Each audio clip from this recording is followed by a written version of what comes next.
The Cockroach Janata Party continued its protest at Jantar Mantar in New Delhi. The protest entered its 32nd day on Thursday. The government said it is ready to hold talks with CJP at any time. Union Minister Dr. Jiten Singh said the government sent 4 invitations in the last 24 hours asking CJP leader to meet at Union Minister JP Nadda's home or office. However, CJP said the government should come to Jantar Mantar for the talks instead. The party has also called for nationwide protest today. Meanwhile, Delhi University appealed to students and teachers to stay away from the demonstration and maintain peace. Opposition parties continued their protest in Parliament over the NEET paper leak and demanded the resignation of Union Education Minister Dharmendra Pradhan. Opposition MPs staged a protest outside the Makardwar and raised slogans against the government. Congress President Mallikarjun Kharge said Prime Minister Narendra Modi should make a statement in Parliament. He said only then would the opposition accept the government's stand. Amid the uproar, both houses of parliament were adjourned till 12 noon. The BJP has issued a whip asking all NDA MPs to remain present in parliament. A union cabinet meeting is also scheduled later in the day.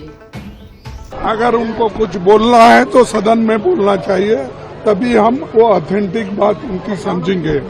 जब वो आएंगे statement करने तो उनको रात के 12 बजे करने के बजाय दिन में पार्लियामेंट में आके अगर वो कहे क्या कहना चाहते हैं हम देखेंगे। Congress leader Rahul Gandhi led a march with opposition parties in New Delhi on Thursday evening. The march was organized to protest against the paper leak issue and the alleged police action on students taking part in demonstration. The march began near Rahul Gandhi's residence and moved towards Gandhi Smriti. Several opposition leaders joined the protest, including members of Shiv Sena, NCP, Trinamool Congress, JMM, RJD, Left Party, Samajwadi Party and IUML. The opposition leaders demanded justice for students and called for stronger action against those responsible for exam paper leaks. The issue continues to create political debate across the country. Social activist Sonam Wangchuk has ended his 27-day hunger strike over the NEET paper leak issue. He broke his fast late on Thursday night at Medanta Hospital in Gurugram. Union Ministers JP Nadda and Jiten Singh visited him, and Nadda offered him a glass of juice to end the fast. In the video message released on Friday, Wangchuk said the government gave written assurance on 3 important demands after 2 days of discussions. The government promised that no police cases would be filed against protesting students.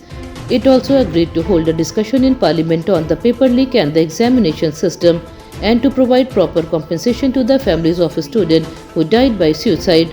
However, Wangchuk said the written assurance does not include the resignation of Education Minister Dharmendra Pradhan.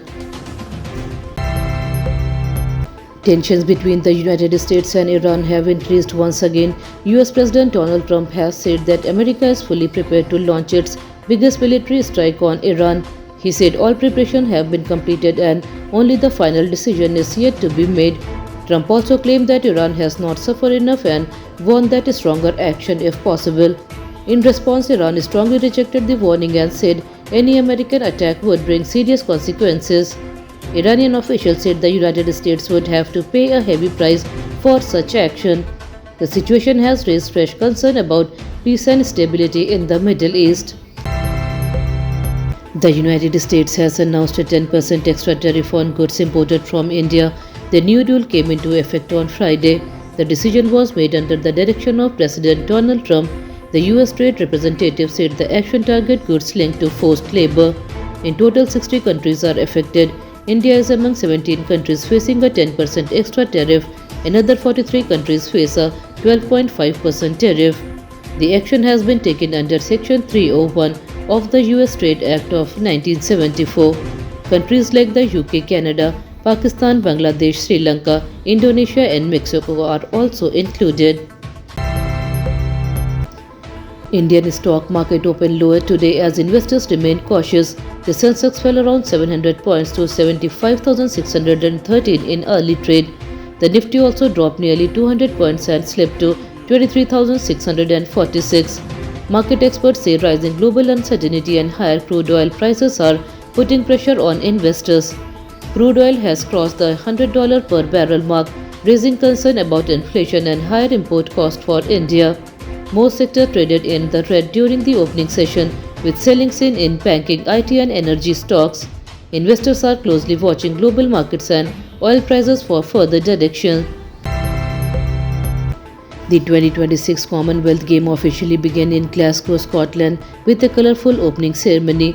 Olympic medalist Mirabai Chanu and Lavreena proudly carried the Indian flag and led the 125-member Indian team during the march past. King Charles and Queen Camilla formally opened the games, welcoming athletes from 74 countries. India also made a strong start in competition. In lawn bowls, Putul Sonowal defeated world champion Ryan Bester of Canada. In women's double, Rupa Rani and Pinky won their opening match. Meanwhile, boxer Lavreena has already secured at least bronze medal by reaching the semi-finals. Heavy monsoon rain continues across India. In Gujarat, many districts are facing flood-like condition after very heavy rainfall. Low-lying areas are underwater and an alert has been issued in 11 districts. In Uttar Pradesh, the Ganga, Yamuna and 8 other rivers are flowing above normal levels after 10 days of continuous rain. A rain alert is in place for 54 districts. In Bihar, 19 districts are under a heavy rain warning. 4 people died after lightning strike in Aurangabad and Buxar. Rajasthan has also issued a heavy rain alert for 11 districts. Floods in Assam have affected more than 6.5 lakhs people. Stay safe and follow official weather advisories. That's all for today's bulletin. We'll be back with more updates next time. Until then, this is Tamanna Rizvi signing off. Have a good day.